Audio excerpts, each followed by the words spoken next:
contexto en el cual se pensó este curso, más bien el tema del curso. Yo soy licenciada en Filosofía de la Universidad Alberto Hurtado. El año 2020 comencé a hacer entregué mi tesis de pregrado, que se llamó El concepto de información según Gilbert Simondon, y ahí precisamente, en ese momento, estudié como antecedente a la cibernética y a la teoría matemática de la información. Entonces, bueno, ahí yo les dejo ahí mi correo por si después al final de la sesión surge alguna duda, algún comentario que quieran escribirme, no, techibey@gmail.com. Me pueden escribir, no hay ningún problema. Bueno, continuando con digamos ¿qué me une?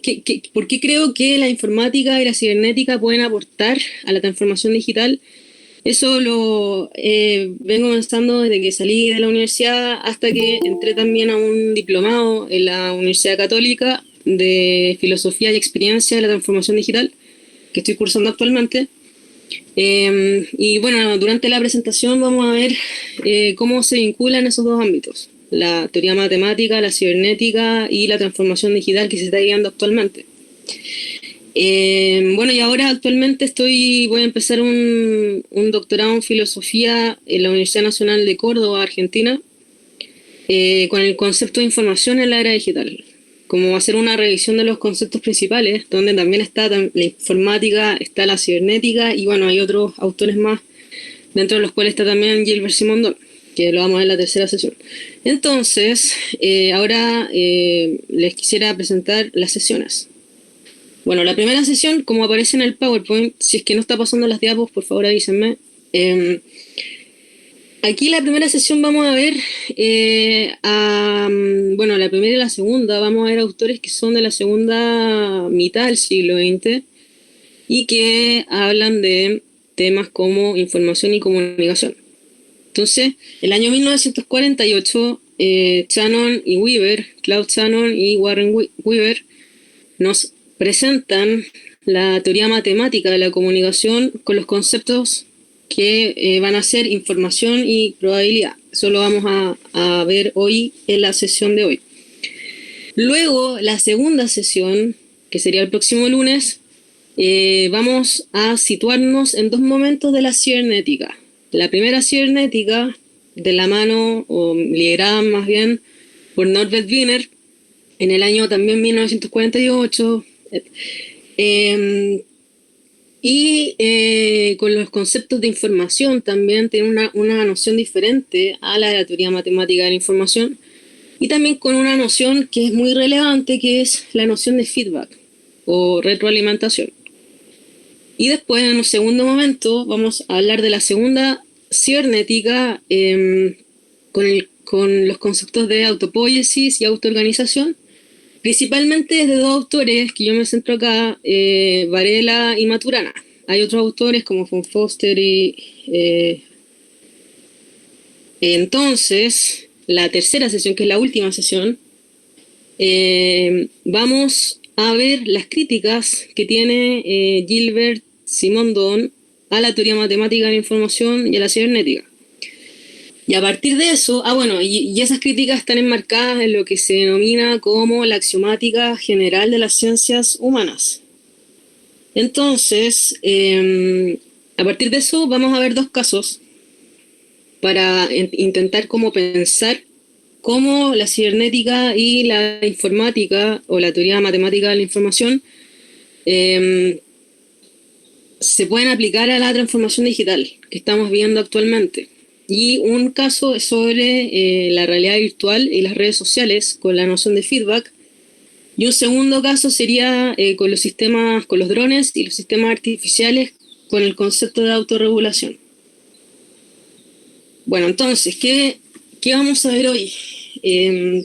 Primero, aquí les cuento, voy a hablar un poco acerca del contexto. ¿Cuál es el contexto que está enmarcando a la teoría matemática y a la cibernética? Con esto de que les voy a mencionar del epistema de la información y el epistema del sentido, que es una interpretación que hago a partir, de lo que, como le digo al respecto. También vamos a hablar de la transformación digital, los antecedentes y los fenómenos digitales. Y por último, nos vamos a detener un poco más en la teoría matemática de la información, con el modelo de la comunicación, la noción de información, esto de que el valor como que no es semántico, y también cuál es el rol del ruido y el canal en este modelo de comunicación que propone Shannon y Weaver. Ya. Entonces, bueno, aquí, antes de comenzar a explicar este esquema, quería mencionar que yo ocupo la palabra episteme, pero también está la palabra paradigma. Entonces quiero decir por qué ocupo episteme y no paradigma. Paradigma refiere, según Kuhn, a los acuerdos de una comunidad científica, ¿ya? Como las normas y las posturas que conforman un cuerpo de creencias, si se quiere, de una comunidad científica en particular. Entonces, para explicar este tipo de fenómeno que involucra actores como de la cultura, el arte, la filosofía, entre otros, el concepto de paradigma se vuelve un poco limitante. Entonces, me parece más adecuado ocupar el concepto de episteme. Bueno, episteme es un término que viene de Foucault cuando se refiere a la episteme moderna.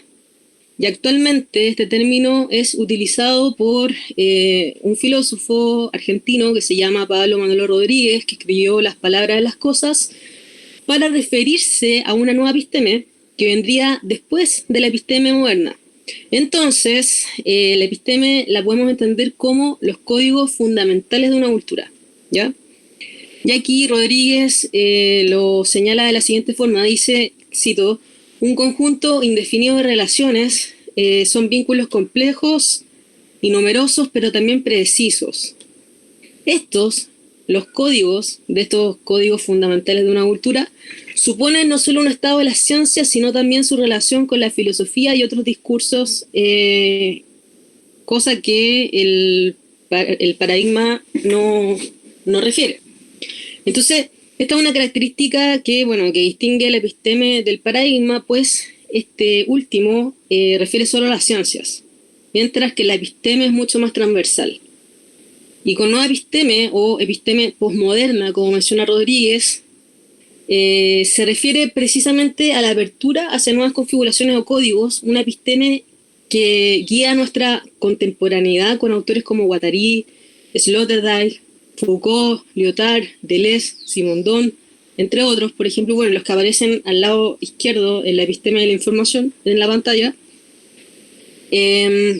Entonces, los albores de la episteme postmoderna es el escenario que enmarca estas dos teorías, que son la cibernética y la teoría matemática de la información, y que dan paso a esta era contemporánea, si se quiere. Entonces, desde mi punto de vista, hay una brecha entre lo que se considera entre humanidades y poshumanidades, como se menciona como está en el esquema.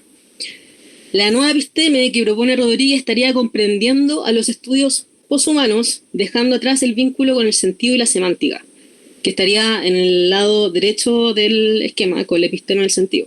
Todo lo que tiene que ver con la hermenéutica, Heidegger, Dilthey, etc. Reemplazando el rol del ser humano por el de la información, y eso es muy relevante. Entonces, bajo este panorama, se puede afirmar que hay dos epistemes que se encuentran coexistiendo, ¿ya?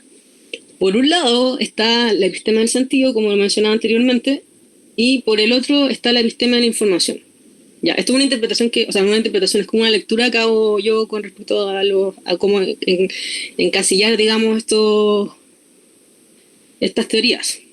Entonces, tenemos que...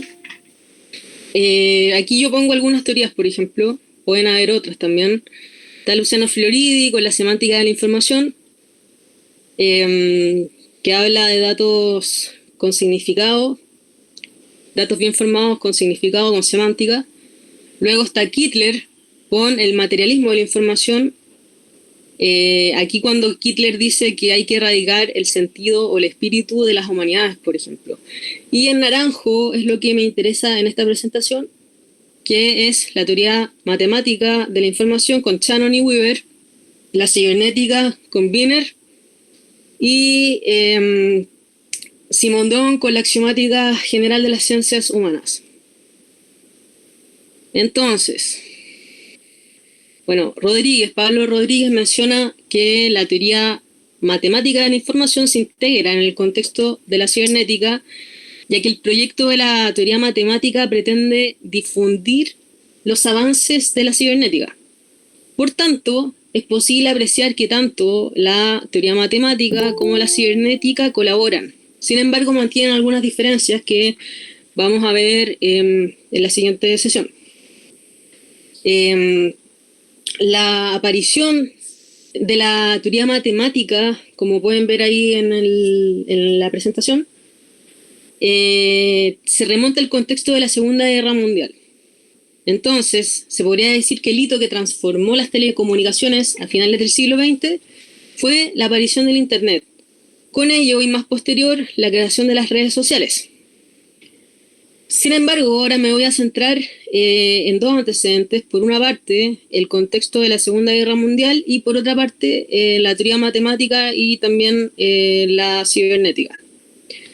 Entonces, ahí pueden ver en la primera flecha, dice, en primer lugar, los ingleses, con la ayuda del ingeniero y filósofo Alan Turing, trabajaban en descifrar los códigos de la máquina denominada como Enigma, que quizás conocen, y también hay una película que se llama El Código Enigma, que habla un poco de esa historia.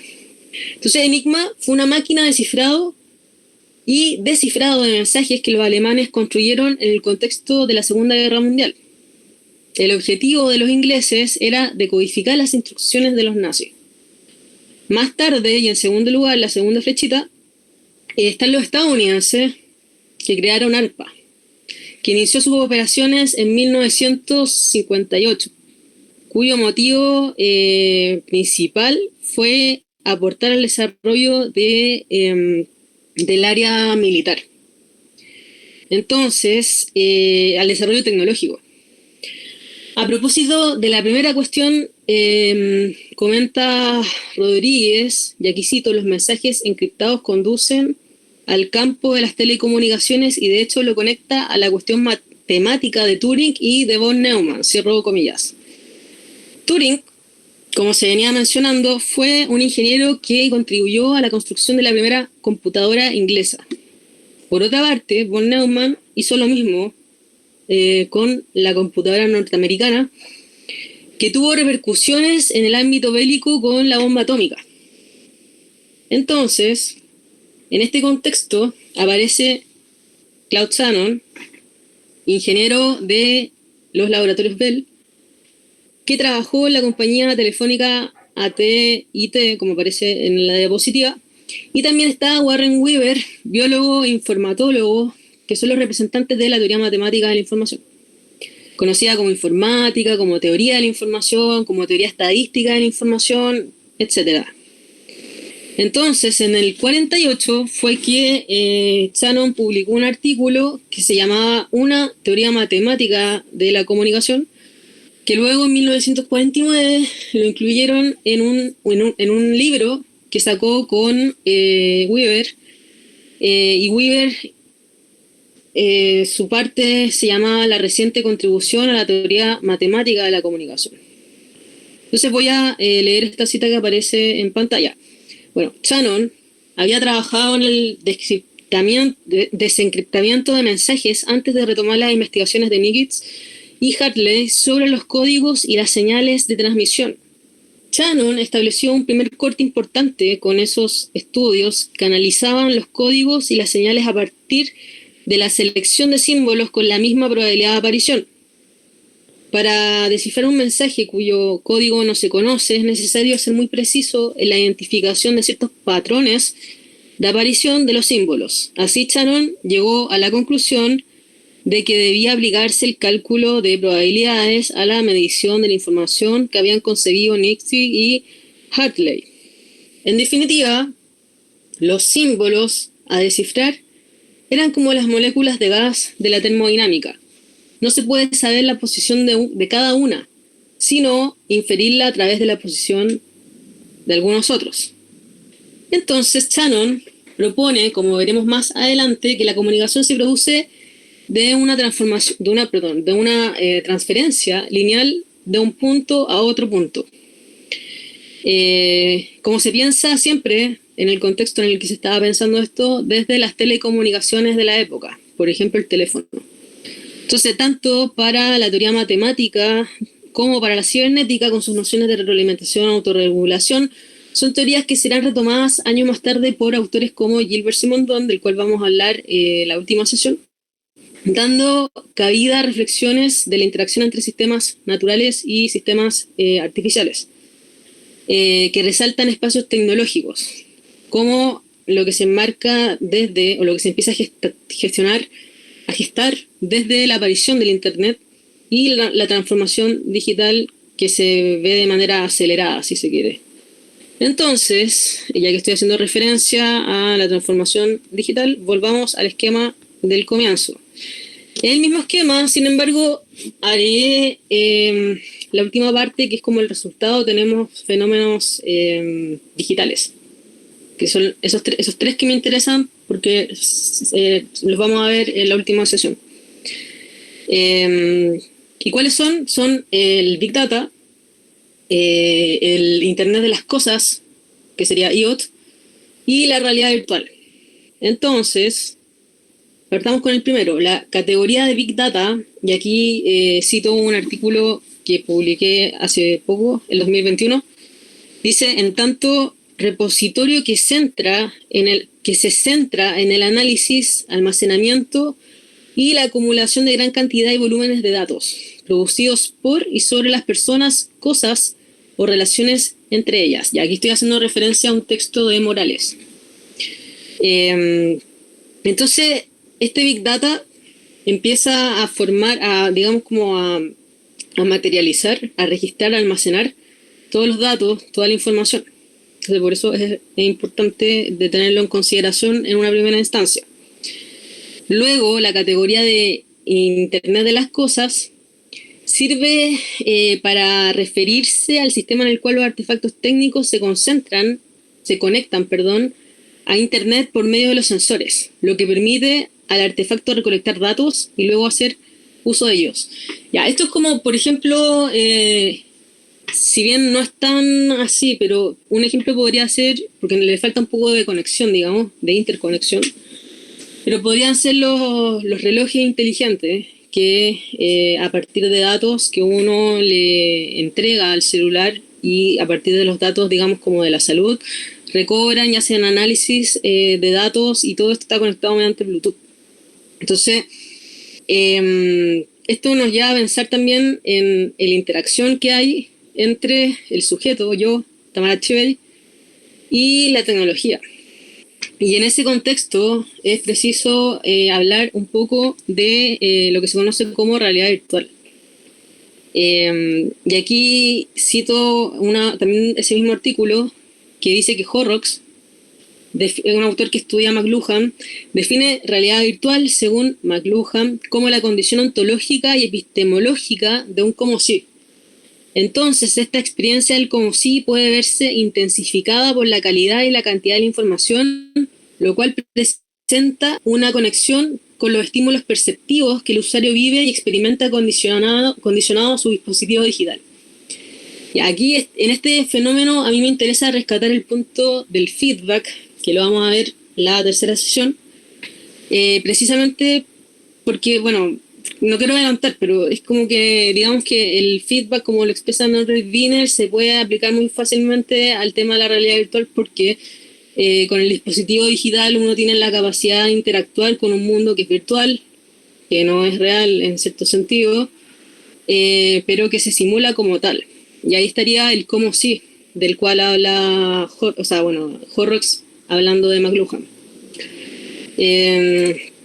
Ya.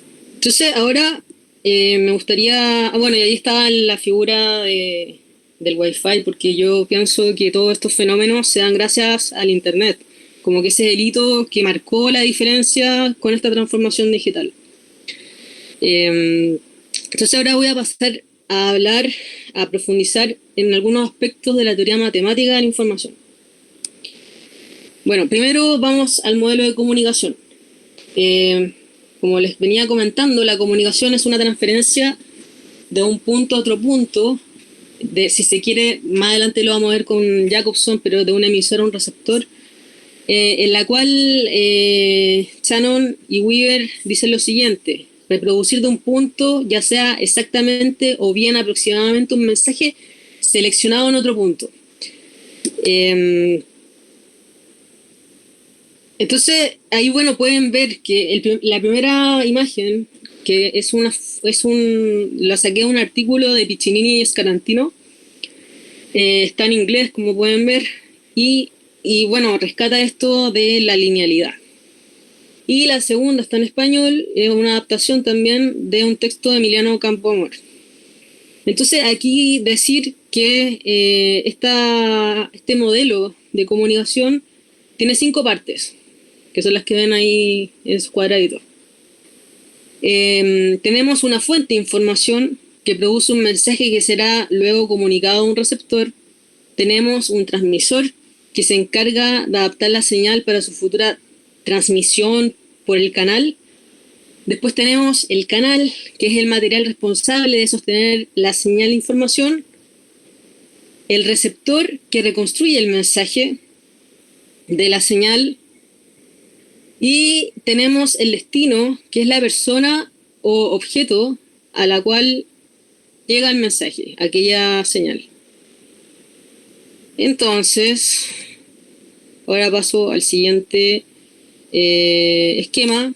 Este es un esquema que nos proporciona un modelo de la comunicación que nos proporciona Roman Jacobson, que lo enseñan en el curso de lenguaje de los colegios como modelo de comunicación.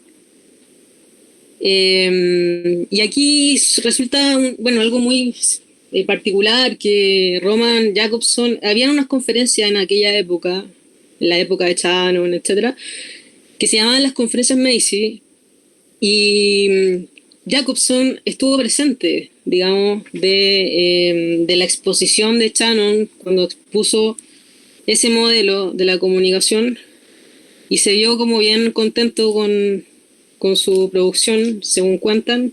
Entonces, tiene algunos aspectos similares este esquema. Ambos se basan, como lo pueden ver, en una comunicación lineal. El primer punto. En este caso, un mensaje se comparte de un emisor a un receptor en un contexto determinado mediante un canal, y el mensaje está condicionado por un código en particular que comparte tanto el emisor como el receptor. Entonces, si alguno de estos elementos falla, la comunicación no sería exitosa.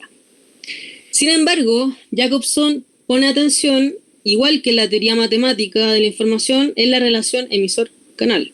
Eso sería una semejanza.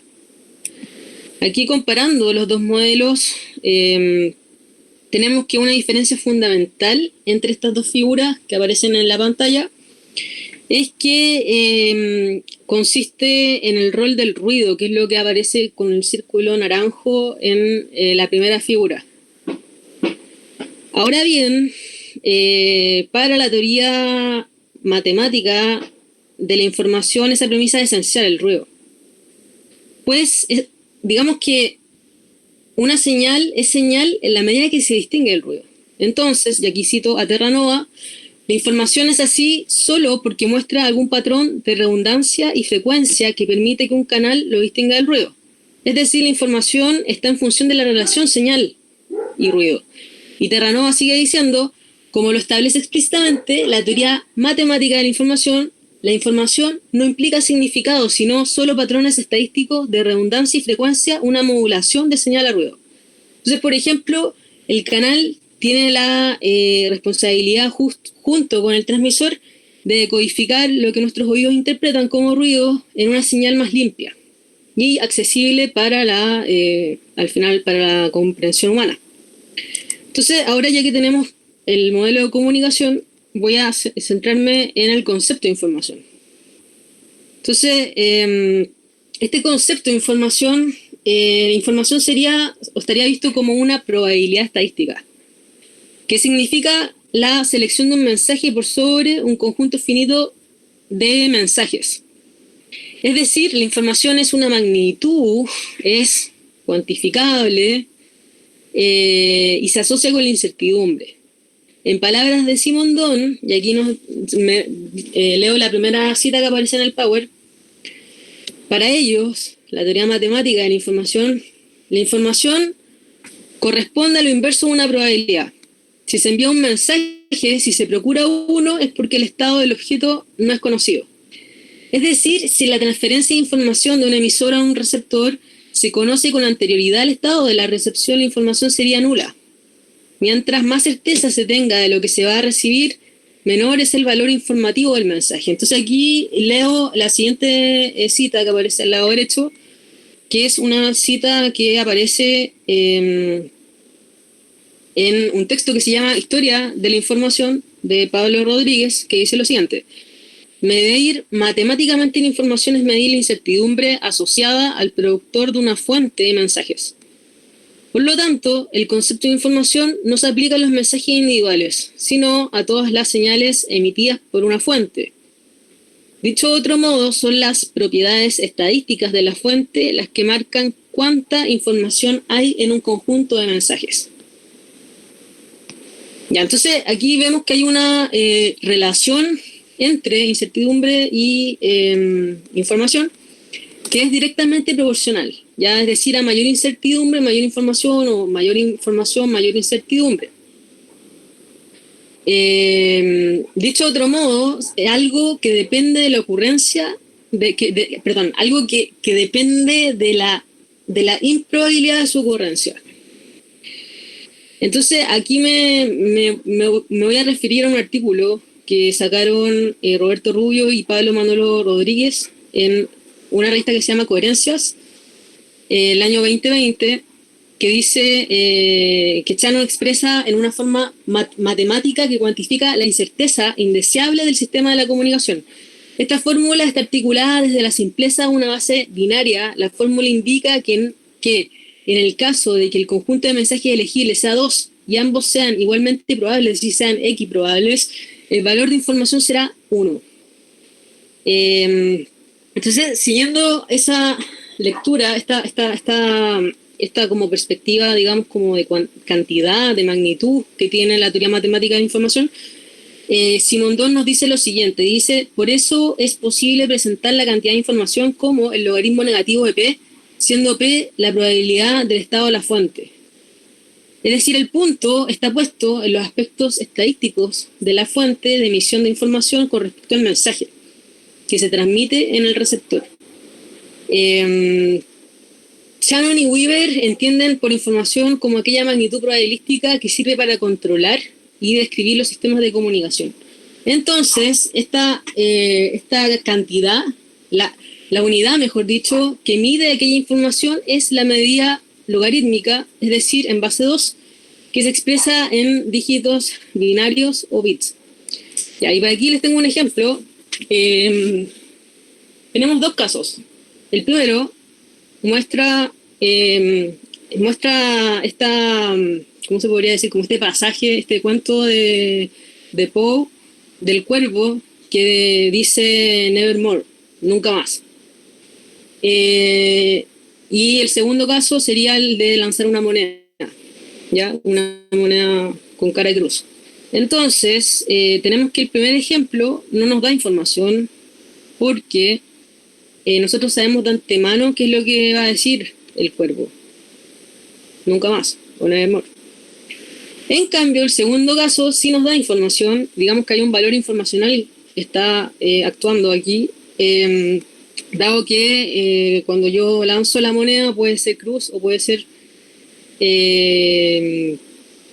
sello. Entonces, nos entrega un valor informativo.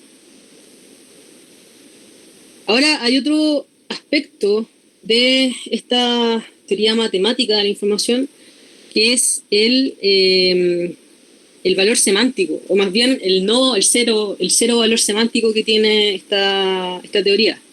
Entonces,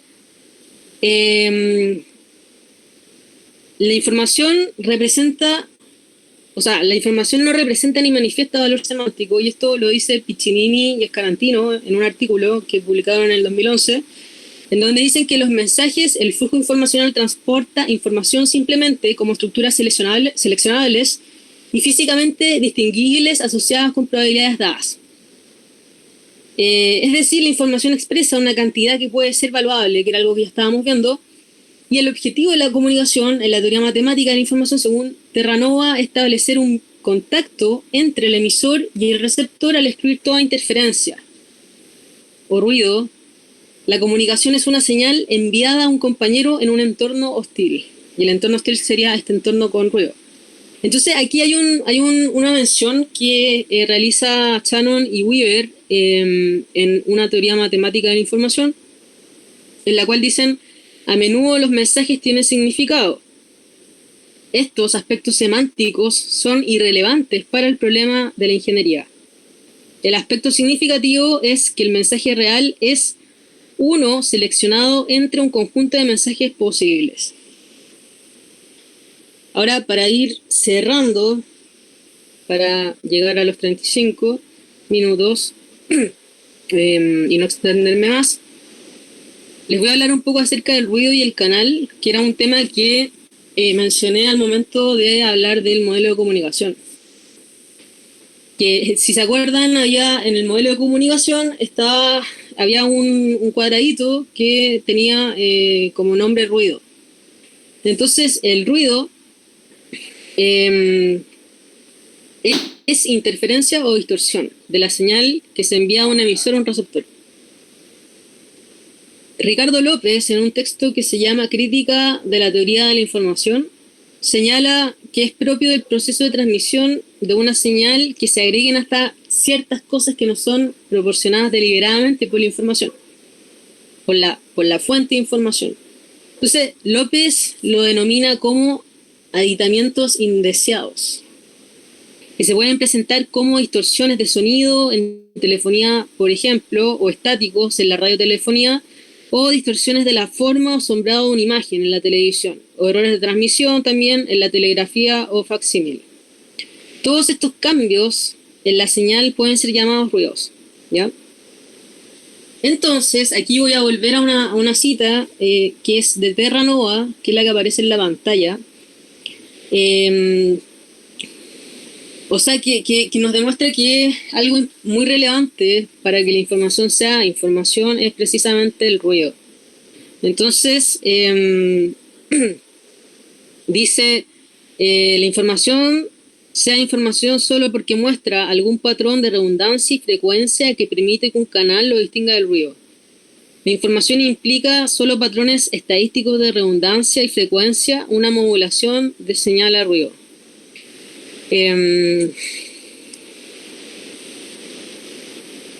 Bueno, para ir terminando, aquí solamente mencionar que Shannon y Weaver pensaron un sistema de comunicación que estuvo centrado en su tiempo por las telecomunicaciones a distancias y lineales,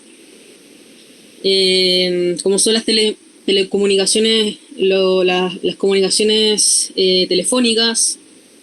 Sin embargo, estos elementos de pensar la información como una probabilidad de entregar un modelo de comunicación de tal forma, entregando elementos como emisor, receptor, bueno, transmisor, fuente de información, etcétera, ruido, son cosas que sirven para pensar fenómenos actuales, ¿ya?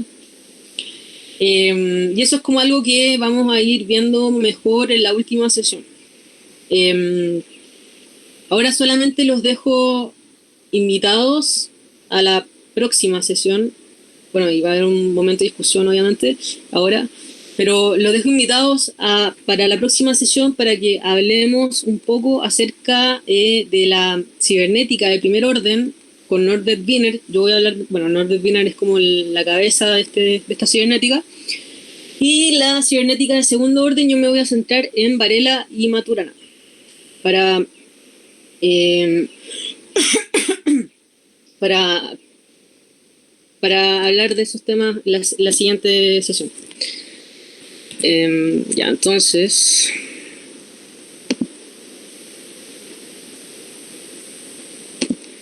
Estoy dejando de compartir pantalla.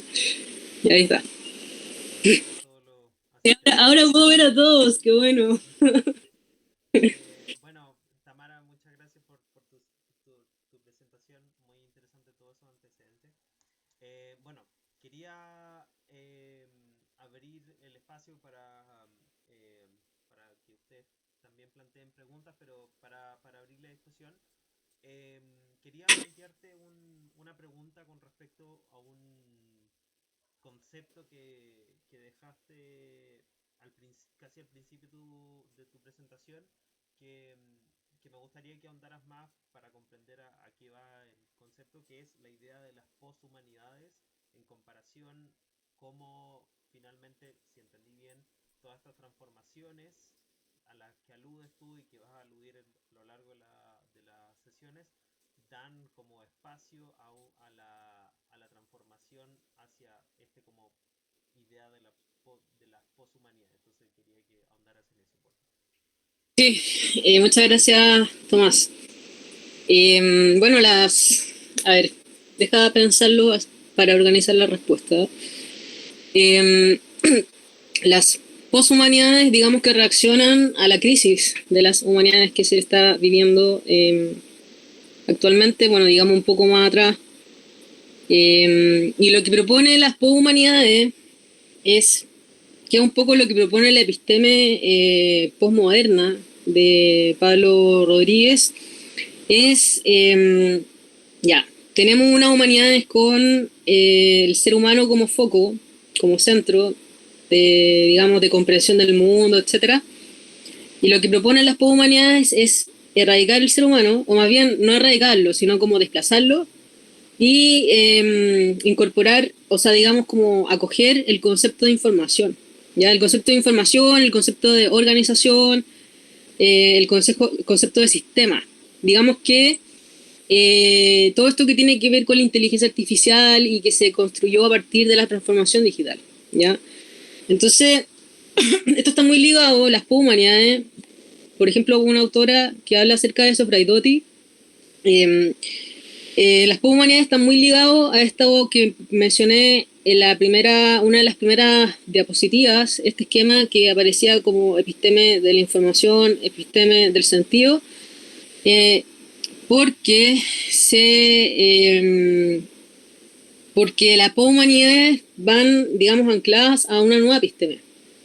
¿Ya? O sea, no podemos estar pensando en una episteme en la cual esté como eh, la configuración de la ciencia, el arte, la filosofía, etcétera, estén como mediadas solamente por el humano, porque ya el contexto, hay el contexto actual en el cual vivimos, en nuestras relaciones sociales están mediadas por computadores, por teléfonos, por distintos aparatos tecnológicos que van afectando ciertas áreas de nuestras vidas. Entonces, lo que se propone en estas poshumanidades es como dejar el foco del ser humano y centrarlo en la noción de información.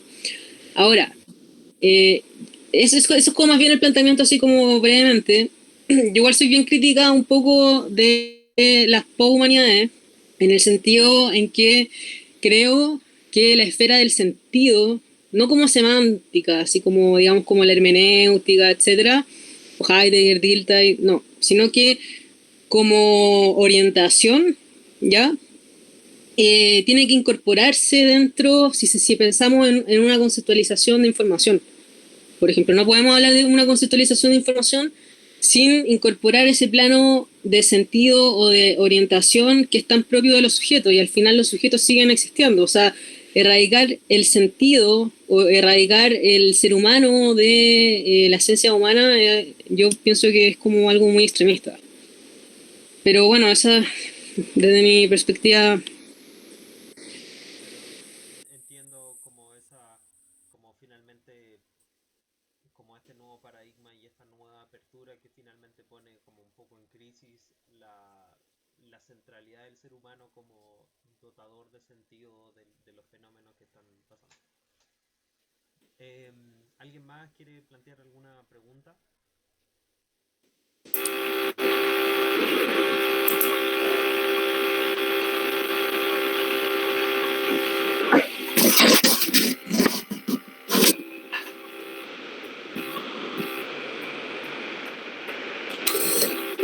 Sí, quedé un poco confundido con lo que acaban de decir. Claro, porque pensaba algo mucho más viejo, estaba pensando en Benjamin, como los años 30, cuando hablaba así de la mediación y todo eso. Pero, mira, yo he estado viendo algo en Chile que me ha gustado mucho, que es lo que está haciendo Alejandro Malpartida con el Leonardo Lavandera. Que tiene, bueno, yo de partida cuando hablan ya desde Luhmann en los años 70 en adelante, que la sociología no es el comportamiento de las personas, sino que de la comunicación y todo eso. Eso suena como bastante autista, y no solo autista, como muy acorde al discurso económico global de los años 70 en adelante, que cambió desarrollo por crecimiento y todas esas cosas. Pero aparte de eso, por el otro lado, algo que me ha parecido bastante interesante desde el punto de vista de... Bueno, Leonardo Lavandera estudió con Maturana, biólogo, y Malpartida es psicoanalista. Y ellos hacen como una revisión crítica del modelo de sistema viable, la cibernética segundo orden. Básicamente, a partir de lo que están planteando ustedes, se relaciona no un poshumanismo así de autístico, como se le puede decir, sino que al revés, que lo que criticaban que era que hace 50 años atrás la relación del ser humano con el medio ambiente, que es algo que, como muy revolucionario en la cibernética o en la vanguardia del siglo XX en relación al paradigma del siglo XIX, cuando se ponía la tecnología y la ciencia como el paradigma del progreso, sin relacionarlo con la sociedad o el medio ambiente. Frente a eso, ellos planteaban que a pesar de eso, que hoy día no se hace, o sea, lo podemos discutir entre 5 personas en un ambiente académico, pero en la realidad el paradigma dominante es del siglo XIX, para la inteligencia artificial es lo mismo, así que la ciencia y la tecnología, el desarrollo, bla, bla, bla. Es muy raro que hablen de la relación del ser humano con el medio ambiente social y natural en la práctica. Pero aparte de eso, ellos criticaban que esa relación transformaba el medio ambiente en una cosa externa al sistema humano, no en una relación equivalente, una identidad o una entidad equivalente. Esa es como la revisión crítica que ellos hacían del Viable System Model 50 años después, que había que entender que la relación con el ser humano no era el ser humano con una cosa que estaba fuera del cuerpo o lo que fuera, que era el medio ambiente social o natural, sino que el medio ambiente social y natural era en sí mismo varias entidades equivalentes, y que lo que había que hacer era fortalecer las relaciones y no el diseño de interacción con cosas que están afuera del sistema humano. Ahora, eso a mí me pareció súper interesante en relación con un ajuste o una revisión crítica de la relación del ser humano con el medio ambiente hace 50 años atrás, de la cibernética segundo orden. Pero aún así yo sé que las formulaciones de inteligencia artificial y todo eso ni siquiera llegan a la cibernética de primer orden, como en el 80-90% el paradigma es mucho más siglo XIX, digamos, cómo se maneja la economía del conocimiento y todo eso. Pero quería agregar que sí, que estoy de acuerdo que está súper peligroso eso de reemplazar a las personas por los números, esa forma de ver el humanismo. Y por lo otro quería agregar nomás esta investigación reciente en Chile y Argentina sobre esta revisión crítica al modelo sistema viable de hace 50 años atrás, de considerar el medio ambiente como una cosa en vez de una entidad equivalente al ser humano.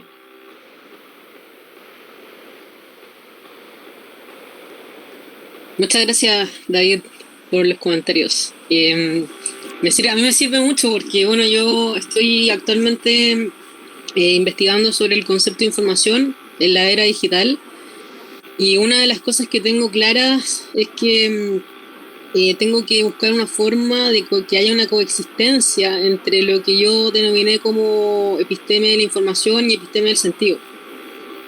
Que es un poco esto de como no tener esa mirada tajante de erradicar al ser humano de la, no sé, del escenario em, y también, o sea, como que hay una coexistencia entre esos dos. Lo que yo no he investigado mucho más allá de lo que sé de cibernética de primer y segundo orden es el asunto del medio ambiente, que me parece que es un tema relevante y que o sea, lo voy a incorporar. Me pareció muy asertivo el comentario que mencionaste recién.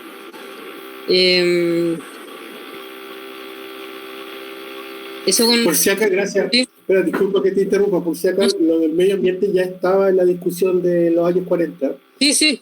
Sí, No, y ahora y estaba pensando que ahora, por ejemplo, es como el tema de la ecología, ¿no? Que se está como hablando claro. con Parica, ¿puede ser? Entonces, claro, sí, ese tema es un tema que yo tengo pendiente. O sea, estoy pensando en el tema de la ecología, de la arqueología de los medios, pero que también es un tema relevante si se considera como una conceptualización que abarque toda esta transformación digital, que es un poco como mi objetivo de estudio. Eso, así que muchas gracias. Cristina. No, gracias a ti. Vale. Hola Tamara y gracias por la presentación, buenísima. Lo que pasa es que me entró la duda con estas dos epistemes, un poco lo relacioné con las últimas conversaciones que hemos estado teniendo como en el chat de Pensar en Red del metaverso. Entonces, ¿cómo veía ahí que realmente puedan como confluir, estar presentes ambas en un espacio como ese? Porque ahí sí que parece como que desaparece la parte del sentido así como de una. O sea, yo creo que el tema, mira, de hecho justo hoy estaba hablando con Tomás, que voy a ver, ese tema del metaverso es un tema que puede ser relevante a la hora de poner como caso esto que estamos viendo de la teoría matemática de la información y sobre todo de la cibernética cuando hablamos de retroalimentación, ¿ya? Entonces,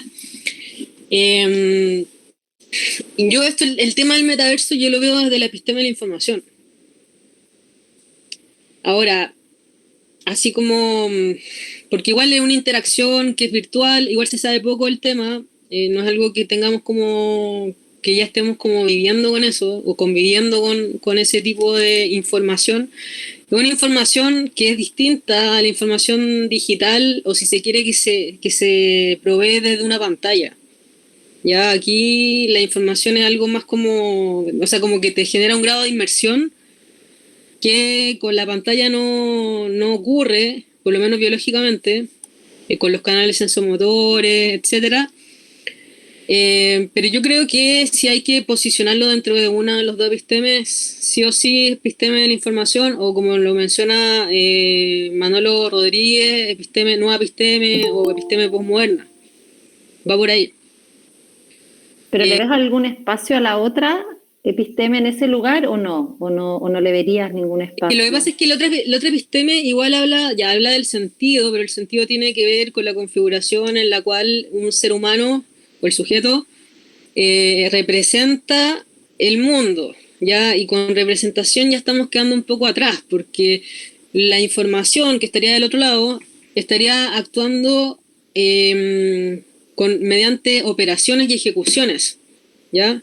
No representando. Uh-huh.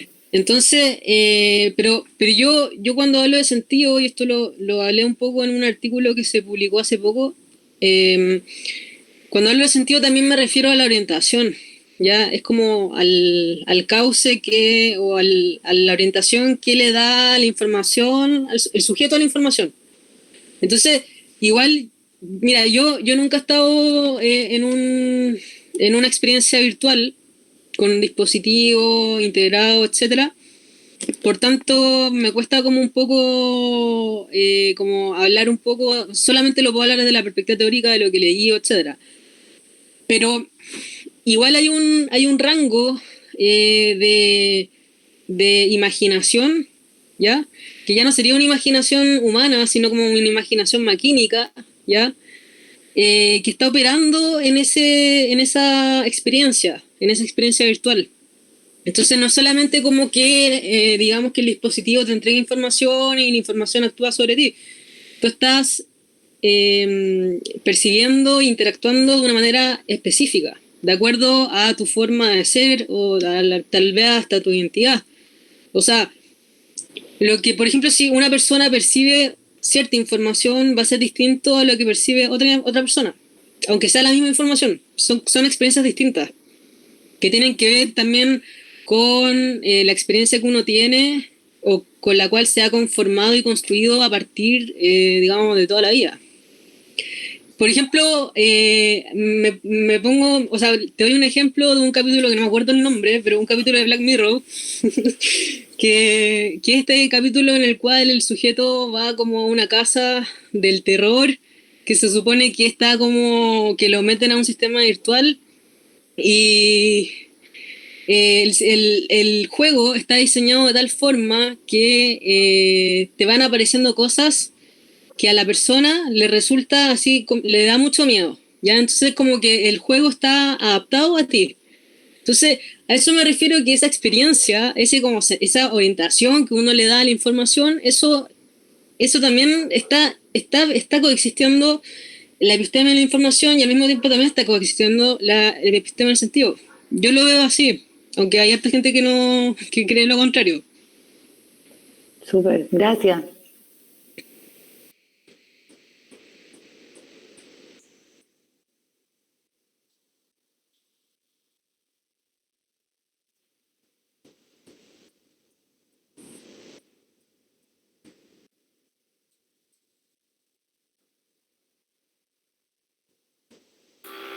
Ahora sí. Perdón, yo quedé un poco confundido con lo que decía Cristina. ¿Cuál era la episteme que queda afuera? No, yo pienso que, porque ya tenemos, según esto, tenemos un episteme del sentido y tenemos un episteme de la información. Ya, el episteme del sentido de la cual yo hablé en la diapositiva estaría como configurada a partir de los estudios hermenéuticos, etcétera, ¿ya?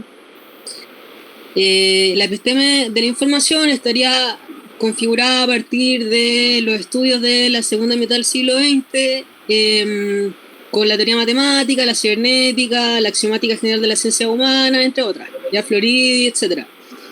Entonces, lo que yo pienso es que en este tipo de fenómenos de realidad virtual, como que las dos epistemes conviven. O sea, yo creo que no es como que una anula a la otra, no es como un versus, ¿ya? Sino que las dos epistemes están conviviendo en un mismo plano. Y eso se ve, por ejemplo, en lo que yo mencionaba con el ejemplo de Black Mirror, en el cual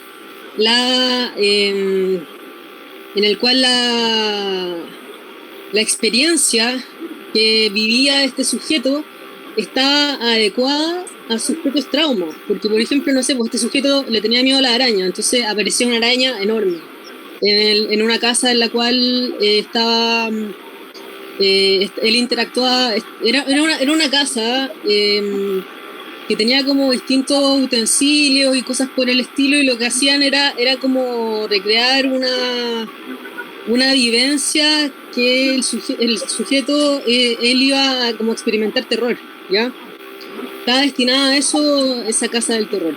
Entonces lo que yo quiero decir es que en ese tipo de casos en los cuales la misma información produce efectos distintos en personas distintas, en vez de producir el mismo efecto, eso está explicado porque hay un sentido que está operando, que ya no tiene que ver con la hermenéutica, sino que tiene que ver con una orientación que el sujeto le da a la información. Eso es como yo lo veo, y yo creo que estas dos epistemes tienen la particularidad de poder coexistir. Ya no es como, no, una no anula la otra. Que yo antes pensaba eso. Ya, lo que pasa es que yo creo que cuando se habla de inteligencia artificial, etcétera, la mayoría de las veces, hoy día, se usa una concepción de progreso de la tecnología como del siglo XIX, la mayoría de las veces. Pero dentro de la discusión que tú estás planteando, yo creo que esto estaba presente ya desde los años 40, cuando se hablaba de feedback, de teleología. En el año 42, 43, Wiener, Rosenbluth, ellos hablaban de teleología. Entonces, por eso quedo como medio confundido cuando me dice que le quitan como la aplicación del sentido, que al revés, pues como cuando viene la cibernética de segundo orden, 68 es como un acento a que el receptor también construye el mensaje y todo eso, pero que ya estaba el 42 en ese teleología o el diseño de comportamiento de primer orden, segundo orden, teleología, feedback, eso está ya en la base de los años 40. Pero que claro, que de repente se toma Shannon de finales de los 40 o Luhmann a finales de los 70, como que la tecnología estuviera así como separando, pero eso yo digo que en realidad es como volver a una visión del siglo XIX, no es que en los años 70 o en los años 50 haya aparecido esa visión de la tecnología tiene su forma de comunicarse, bla, bla, bla. Esa es la visión del siglo XIX que trata de retraernos así al siglo XIX, pero que no, en la discusión ya de los 40 y mucho más fuerte del 68 en adelante está la tecnología de manera explícita, igual que el feedback o eso, que el receptor reconstruye lo que recibe, sobre todo el segundo orden.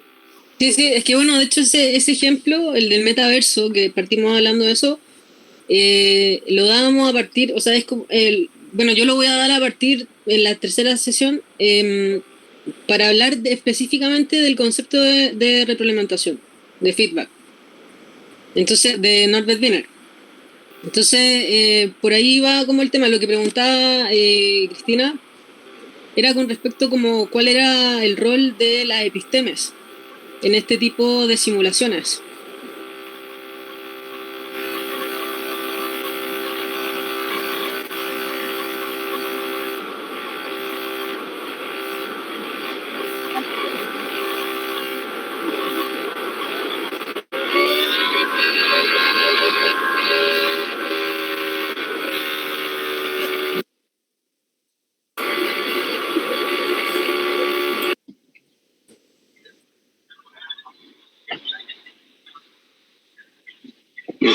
Sí, yo tengo, bueno, tengo varias dudas, pero una pregunta que cuando hace referencia Tamara a la episteme del sentido, es, digamos, está haciendo referencia como, a ver, lo voy a plantear como lo había escuchado yo, como digamos, a la distinción entre, digamos, epistemología del sujeto y epistemología de los sistemas. Esta distinción, según lo que tengo entendido, viene, digamos, como del pensamiento de Luhmann, de la teoría de sistemas. En ese sentido, o si no es en ese sentido, más bien en qué sentido se plantea el tema del episteme del sentido. Y mira, lo que pasa es que el término episteme proviene, yo lo tomo un autor que es un autor argentino, filósofo, que se llama Pablo Manuel Rodríguez, de un texto que se llama Palabras a las cosas. Entonces, Foucault habló mucho de episteme, sobre todo de episteme moderna. Entonces, cuando cuando Pablo cita a Foucault, dice que la episteme son los códigos fundamentales de la cultura, ¿ya? Y estos códigos incorporan van más allá de la ciencia, digamos, como dominio exclusivo, como el paradigma, sino que abarca también a la filosofía, al arte, a la cultura, etcétera, distintas expresiones. Entonces yo lo conozco desde esa perspectiva, yo lo estoy, digamos, tomando desde esa línea de interpretación. Desde Foucault, desde Manol, o sea, desde Pablo, que le dicen Manolo, y eso. O sea, en el fondo, según entiendo, entonces tienen que ver con los códigos que se vuelven dominantes al dar cuenta de la realidad, para ponerlo de alguna manera. Sí, Foucault lo dice, habla de los códigos de como las visiones de mundo, no me acuerdo precisamente en este momento, pero claro, es como la configuración de los signos, algo así lo llama. Ya, súper. Y esto tendría que ver en el fondo con, digamos, con el valor que tiene la representación para la construcción de esta configuración, o sea, el cuestionamiento de la representación para la construcción de la configuración, de esta configuración de mundo. Sería algo, ya. Sí, porque de hecho Foucault le da mucho rol a la representación, que es algo que yo también desde mi perspectiva como que critico un poco, porque yo estoy como criticando como la representación, que por ejemplo que la información se entienda como representación, sino que la entendamos como operaciones y ejecuciones. Entonces, sí, por ahí va como también el tema con Foucault, pero como tú bien dices, Foucault cuando habla de episteme también se refiere a la representación de los signos del mundo. Sí. Me cuesta pensarlo sin la idea de representación, la verdad, ¿eh? O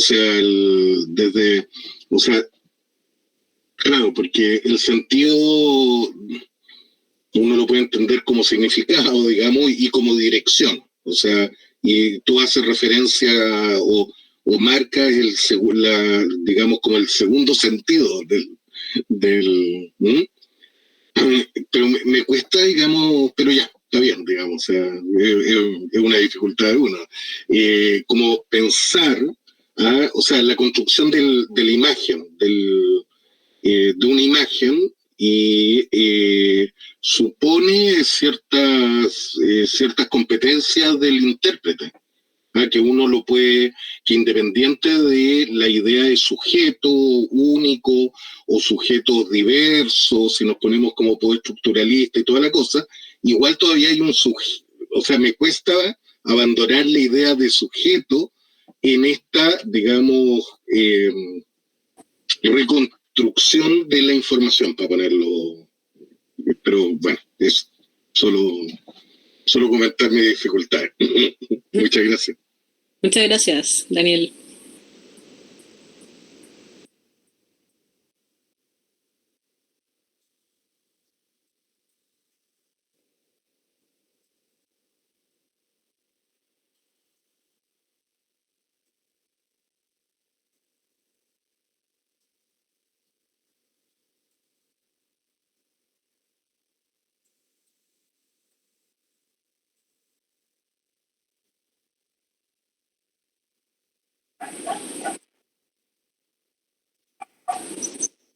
Chau, chao a todos y todas.